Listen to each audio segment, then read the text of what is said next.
Hello student, welcome back to my YouTube channel P R maths institutes. आज हम discuss करेंगे non linear PD solve करने का standard form third. अपन ने प्रीवियस लेक्चर में स्टैंडर्ड फॉर्म फर्स्ट और सेकंड डिस्कस कर लिया है। आई होप आपने वो वीडियो देख लिए होंगे। आगे स्टैंडर्ड फॉर्म थर्ड, जब भी नॉन लीनियर पीडी का फॉर्मेशन ऐसी होगी z is equal to P X plus Q Y plus function of p और q। यहाँ पर फंक्शन केवल और केवल किसका होना चाहिए? p और q का होना चाहिए। यह एक क्लोरेट समीकरण की तरह ही के ही मान है। यानी कि आपने पढ़ा होगा ऑर्डिनरी डिफरेंशियल इक्वेशंस में क्लोरेट फॉर्म होती है ना, उस फॉर्म के अकॉर्डिंग ही यहाँ पर क्या है, ये नॉन लीनियर पीडी में क्या है, एक क्लोरेट फॉर्म है। जहाँ पर पूर्ण हल क्या हो जाएगा, z is equal to X plus B Y plus function of A comma B. यानी कि जहाँ पर p है वहाँ पर एक लिखना है, q है वहाँ पर b, और यहाँ पर फंक्शन में जहाँ जहाँ p होगा वहाँ पर a कर लेंगे और जहाँ जहाँ q होगा वहाँ पर b कर लेंगे। तो अपन को सीधा ही क्या मिल जाएगा, पूर्ण हल मिल जाएगा। इसको समीकरण नंबर 2 लेट कर लेंगे, जिसे समीकरण नंबर 2 का आंशिक अवकलन कर सरलता से सत्यापित किया जा सकता है। अपन क्या करेंगे, del Z upon del X p equal to A आ जाएगा तथा q इज इक्वल टू क्या, del Z upon del Y is equal to B. पूर्ण समाक अब पूर्ण समाकल में केवल मात्र p तथा q को क्रमशः a तथा b में प्रतिस्थापित कर प्राप्त कर लेंगे, जैसा कि मैंने आपको बताया। व्यापक हल में अपन क्या करते हैं, वही व्यापक हल में अपन क्या, b को भी a का फंक्शन बना लेते हैं। तो b is equal to phi function of a, जहाँ फाई क्या होगा, स्विच फलन होगा लेने पर। अब अपना जो इक्वेशन होगी सेकेंड कैसे कन्वर्ट हो जाएगी, z is equal to X plus Y function of A, f is equal to F function A phi function of A. अब समीकरण नंबर 3 का a के सापेक्ष आंशिक अवकलन कर लेंगे।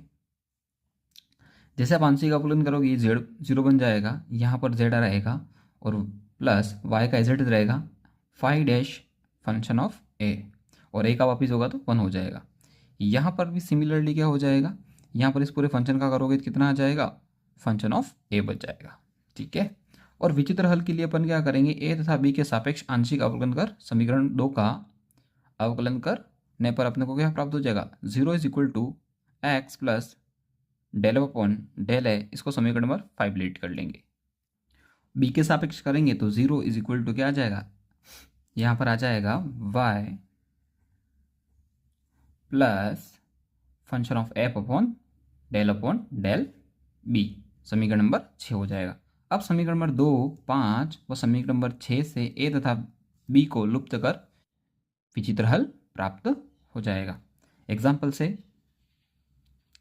Example number first, z is equal to P X plus Q Y plus Q into P. अब अपने को ये ऐसा फॉर्मेट दिखने पर अपने को आना चाहिए कि स्टैंडर्ड फॉर्म कौन सी, थर्ड में हो सकता है सॉल्यूशंस। अदरवाइज आपको हर क्वेश्चन सोल्व हो सकता है किस मेथड से, अपन जानते हैं हर क्वेश्चन नॉन लीनियर जो लीनियर होगा उसको सोल्व कर सकते हैं 4 पीरियड मेथड से, बट वो लंबा हो सकता है कभी कभी। इसलिए अपन ने क्या 4 पीरियड मेथड से ही 4 स्टैंडर्ड फॉर्म को क्या कर लिया, डिफाइन कर लिया है। 4 पीरियड मेथड से ही 4 फॉर्म निकले हुए हैं। तो z is equal to P X plus Q Y plus P into Q. अब दी गई समीकरण कौन सा रूप है, स्टैंडर्ड फॉर्म थर्ड जैसी है। इसके लिए पूर्ण समाकलन क्या हो जाएगा, जहाँ पर p है इसको a कर लेंगे और जहाँ पर q है इसको b कर लेंगे। तो z इज इक्वल टू कितना आ जाएगा, A X plus B Y plus A into B. अब व्यापक हल के लिए अपन क्या करेंगे, b को फंक्शन ऑफ a कर लेंगे। तो z is equal to X plus function of a into Y plus a और b की जगह जब फाई फंक्शन ऑफ a। इसको समीकरण नंबर 2 लेट कर लिया। समीकरण नंबर 2 का a के सापेक्ष अवकलन कर व्यापक हल प्राप्त होगा। अब अपना समीकरण कौन सा है, ये रहा। अब इसको क्या करेंगे अपन, विचित्र हल के लिए ये समीकरण में a के सापेक्ष तथा b के सापेक्ष आंशिक अवकलन करेंगे। तो करा अपन आंशिक अवकलन, इसका तो 0 हो जाएगा, यहाँ पर रिमेन x बच जाएगा और यहाँ पर क्या आ जाएगा, b बच जाएगा। तो b बराबर कितना आ गया, माइनस का x। जैसे अपन क्या करेंगे, यहाँ पर b का करेंगे तो क्या बच रिमेन बच जाएगा y प्लस यहाँ पर बच जाएगा ए, तो ए इज इक्वल टू क्या हो जाएगा माइनस का वाई। अब समीकरण नंबर 3 व 4 का मान समीकरण में रखने पर, एक में रखने पर, तो क्या हो जाएगा, जहाँ जहाँ पर अपना ए था वहाँ पर आ जाएगा माइनस का वाई, और जहाँ पर बी था वहाँ पर आ जाएगा माइनस का एक्स। तो देखिए जेड बराबर bracket minus Y X plus minus X into Y plus minus X minus Y. Solve कर लो, Z is equal to minus X Y plus X Y, ये दोनों कैंसिल आउट हो जाएंगे, तो अपने को क्या मिल जाएगा, फाइनली मिल जाएगा एक्स इंटू वाई। तो अपना विचित्र हल क्या मिलेगा अपने को, z equal to X minus में y, क्या मिलेगा माइनस में y। तो अपने को जो समीकरण नंबर 5 प्राप्त हुई वो अपना क्या है, विचित्र हल है। Example number 2, z is equal to P X plus Q into Y plus C bracket roots 1 plus P square plus Q square. अब ये भी फॉर्मेट देखो, ये फंक्शन केवल किसका दिख रहा है, पी और क्यू का है।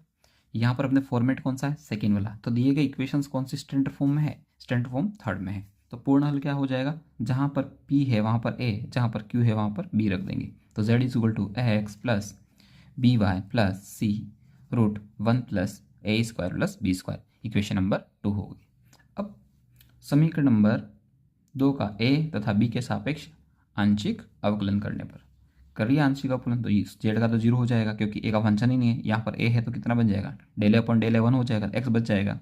यहाँ पर ए है ही नहीं, जीरो हो जाएगा, प्लस सी का 2 इस पूरी क्वांटिटी में ए यहाँ पर इसका होगा तो कितना, रूट का होगा तो हाफ आ जाएगा। 1 plus A square plus B square क्या आ जाएगा, हाफ पावर -1 हो जाएगा। तो रिमेन कितना बच जाएगा, सोल्व होके माइनस हाफ। अब अंदर वाले का होगा, इसका जीरो होगा, और ए स्क्वायर का कितना आ जाएगा 2 है, और बी का कितना आ जाएगा 0, तो मैंने राइट डाउन नहीं किया। 2 से 2 कैंसिल आउट हो जाएगा, तो रिमेन क्या बच जाएगा यहाँ पर, 0 is equal to X plus A C upon root 1 plus A square plus B square. तो एक्स इज इक्वल टू कितना आ जाएगा, minus A C upon root 1 plus A square plus B square equal मान लेंगे समीकरण number 3। Similarly अपन क्या करेंगे, B के सापेक्ष करेंगे इसका। तो यहाँ पर बी का फंक्शन नहीं है, जीरो हो जाएगा, यहाँ पर नहीं है, जीरो हो जाएगा, यहाँ पर है तो कितना आ जाएगा वाई, और सी इज इट इज, फिर इसका होगा तो कितना आ जाएगा, रिमेन अपन ने सोल्व करा है सही है ना, हाफ आ जाएगा, फिर root 1 plus A square B square bracket close minus power कितने आ जाएगी, हाफ आ जाएगी, और क्या आ जाएगा 2 बी आ जाएगा, कैंसल आउट होके रिमेन ये फॉर्म बनने वाली है। तो वाई इज इक्वल टू कितना आ जाएगा, minus B into C root 1 plus A square plus B square. अब समीकरण नंबर 3 व समीकरण नंबर 4 से वर्क करके जोड़ने पर, तो क्या आ जाएगा, जोड़ो इन दोनों को, X square plus Y square equal to A square C square upon root cancel out हो जाएगा 1 plus A square plus B square plus C square B square upon 1 plus A square B square. LCM ले लेंगे तो कितना आ जाएगा, LCM ले लिया मैंने, A X square plus Y square equal to A square C square plus B square C square upon 1 plus A square B square. दोनों पक्षों में सी से गुणा में घटाने पर, सी में घटा देंगे अपन, सी स्क्वायर देखो, सी स्क्वायर में घटाने पर तो क्या आ जाएगा, C square minus X square plus Y square bracket close C square minus bracket A square C square plus B square C square upon 1 plus A square B square. फिर से मैंने एलसीएम ले लिया, C square minus X square Y square equal to C square bracket 1 plus A square B square minus A square C square minus B square C square upon 1 plus A square B square. इसको अपन ने remain solve कर लिया, C square minus X square Y square bracket को खोल दिया, C square plus C square into A square plus C square into B square. अब यहाँ पर पहले से पड़ा हुआ कितना, माइनस का A square C square cancel out हो जाएंगे सारे, माइनस का B square C square cancel out हो जाएगा, रिमेन बच के जाएगा C square minus X square minus Y square equal to C square upon 1 plus A square plus B square. अब अपन इसका क्रॉस मल्टीप्लाई करके ले आएंगे इधर, तो 1 plus A square plus B square equal to C square upon C square minus X square minus Y square. ऐसा क्यों कर रहे हैं? क्योंकि अपने को क्या करना होता है, अपने को विचित्र हल में सिंगुलर सॉल्यूशन में क्या करना होता है, जो भी कांस्टेंट होता है उसको रिमूव करना होता है। तो यहाँ से अपन इसको रिमूव कर रहे हैं। अब समीकरण नंबर 2 व समीकरण नंबर 3, 4 व समीकरण नंबर 5 का मान रखने पर ये equations z is equal to X plus B Y plus C root 1 plus A square plus B square. X की वैल्यू यदि उसको अपन क्या करेंगे, ए की वैल्यू में कन्वर्ट करेंगे तो यहाँ से आ जाएगी ये वैल्यू, ठीक है। वाई की वैल्यू यहाँ से मैंने कन्वर्ट करा, कितना आ गया, वाई माइनस ये इससे कन्वर्ट हो गया। इन सभी की वैल्यू मैंने क्या करी, इस इक्वेशन में पुटअप कर ली, इक्वेशन नंबर इसमें। जैसे ही पुटअप करी कितना आ गया, z is equal to X multiply हुआ माइनस का X square upon C root 1 plus A square plus B square plus यहाँ पर भी कितना आ जाएगा, Y into minus Y upon C root 1 plus A square plus B square plus यहाँ पे ऑलरेडी ये पड़ा हुआ है क्या, C into root 1 plus A square plus B square. सबसे कॉमन है root A square plus B square, तो कॉमन ले लेंगे। z is equal to X minus का X square upon C minus का Y square upon C plus C root 1 plus A square plus B square root. अब यहाँ पर अपने को 1 plus A square plus B square की value कितनी थी अपनी, तो root C square minus X square minus Y square, तो वैल्यू पुटअप कर लेना यहाँ पर। तो z is equal to minus X square minus Y square plus C square, LCM ले लिया अपॉन सी, और रूट से बाहर निकल गया सी और इस पर रूट आ गया, C square minus X square plus minus का वाई स्क्वायर, कैंसल आउट होगा, सी से सी कैंसल आउट हो गया और रूट से ये रूट कैंसल आउट हो जाएंगे। तो कितना बच जाएगा, z is equal to C square minus X square minus Y square, squaring कर लेंगे, z square equal to C square X square minus Y square, by T P करके ले आएंगे तो कितना हो जाएगा, remain X square Y square plus Z square equal to C square. ये आपको जो इक्वेशन दिख रही है ये किसकी इक्वेशन है, ये एक स्फेयर की इक्वेशन है ना। इसका विचित्र हल क्या मिलेगा अपने को, एक स्फेयर मिलने वाला है। आई होप आपके लिए वीडियो हेल्पफुल रहा होगा। हमारे चैनल को सब्सक्राइब कीजिएगा और बाकी जो वीडियो हैं आपको अपलोड कर रखे हैं पहले से, उन वीडियो को देखने के बाद इस वीडियो को देखिएगा तो आपको अच्छे समझ में आएगा। Thank you.